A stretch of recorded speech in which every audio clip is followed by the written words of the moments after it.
Let's talk some LSU recruiting, and in this update, we're going to focus on the quarterback position, and one particular quarterback I have in mind is Jonas Williams. Yeah, he's committed to the Oregon Ducks, but LSU and USC have been knocking at his door, and it might just open. So we got Shea Dixon from the Bengal Tiger on this video.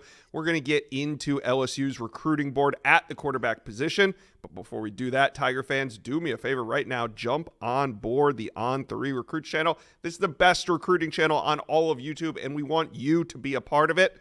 All right, let's bring in Shea Dixon from the Bengal Tiger. Now, you wrote a great story up on the front page right now about LSU's 5 top targets at the quarterback position.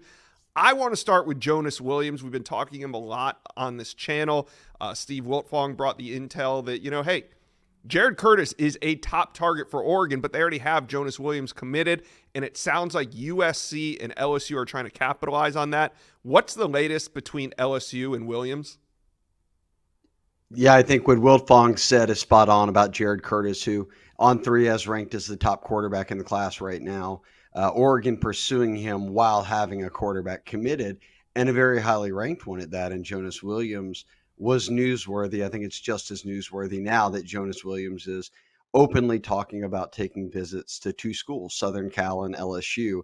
He's visited before, but now it's going to be about getting back there and then setting up official visits, Josh, which happened in May, June, probably. And when I caught up with him at the Nike's The Next One event, Super Bowl weekend in New Orleans, he told me kind of the goal was to have everything figured out before his senior year. That's usually the plan with most quarterbacks. So I would not be surprised if in a group of top 10 quarterbacks nationally right now, where by and large, nearly all of them are committed, that if Jonas Williams isn't a guy who comes back on the board for teams as an open commit or uncommitted prospect, and LSU and USC would be the teams to watch.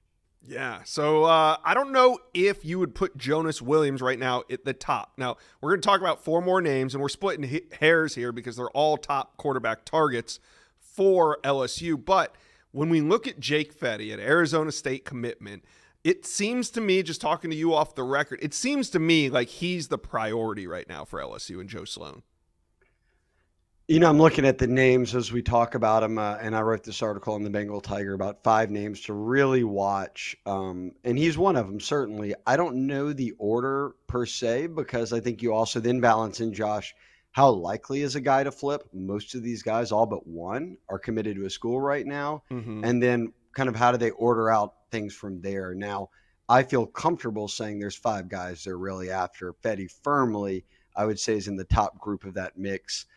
Had a big year, is one of those guys who's mobile, can throw it, but as Charles Powers said, very creative with his arm talent. That makes him really dynamic at quarterback. We have him as a top 5 quarterback on On3 right now. Right. So huge get for ASU early on. Does it stick? We'll see.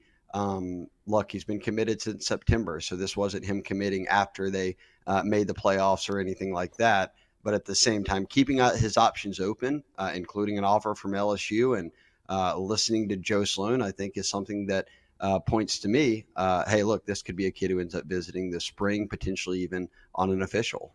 Has he been to LSU yet?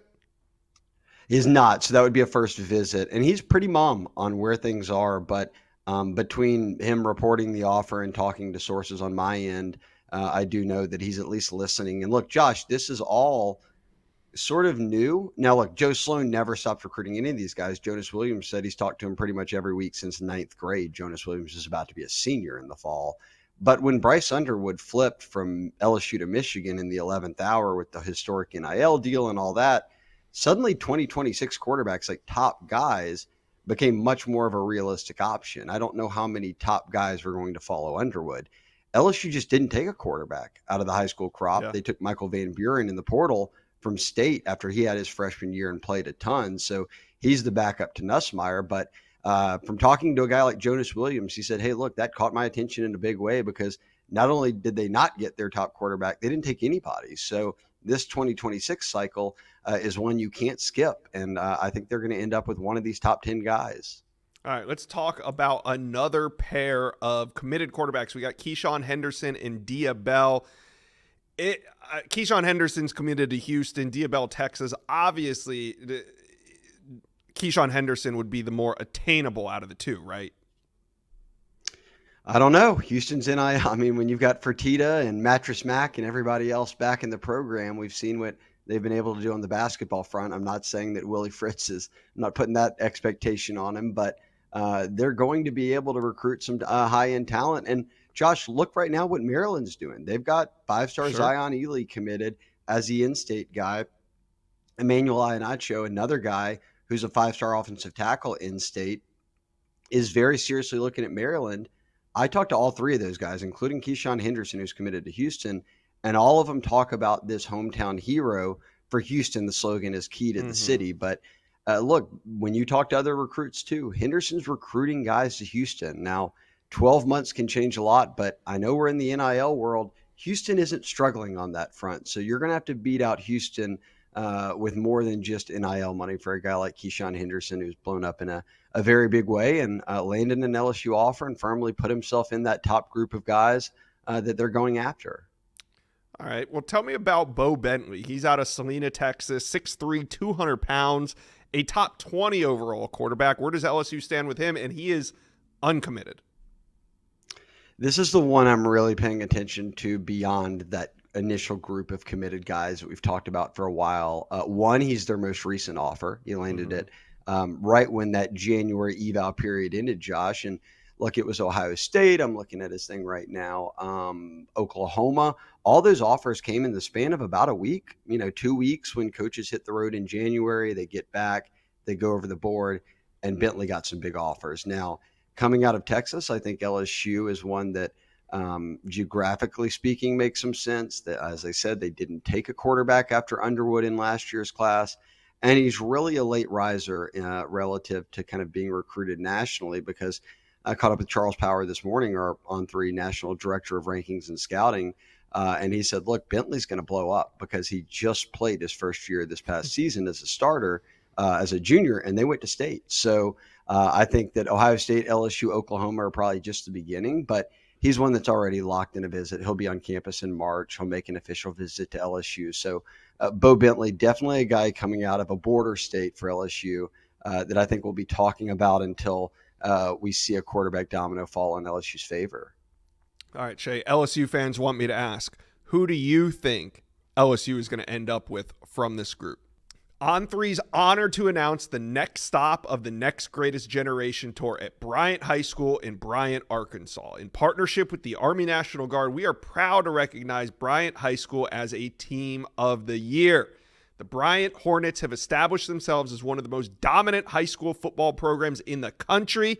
They have now captured their 6th state championship in 7 years, adding to an already historic run with state titles in 18, 19, 2020, 2021, and 2022, and now completing their 2024 mission with a state championship and an undefeated season. Bryant has proven time and time again what it takes to build and sustain greatness. So the evening will feature an activation area with giveaways hosted by the Arkansas Army National Guard, open from 5 p.m. to 7:15 p.m. The official team recognition will take place at about 6:45 p.m. prior to the start of the boys' varsity basketball game.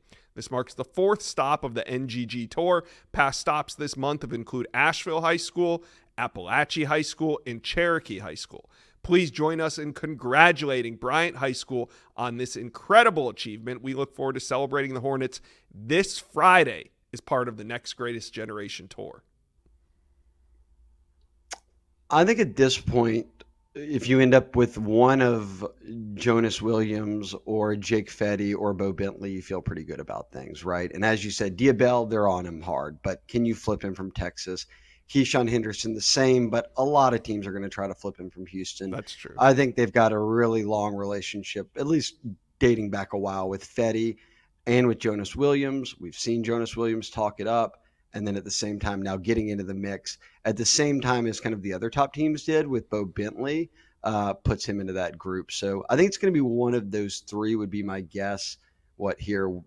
11 months out from signing day or 8 months out from the early signing period. That would be the three I'd really hone in on. All right, LSU fans, you tell us, who do you think the Tigers are going to land at the quarterback position? Put it in the comment section below.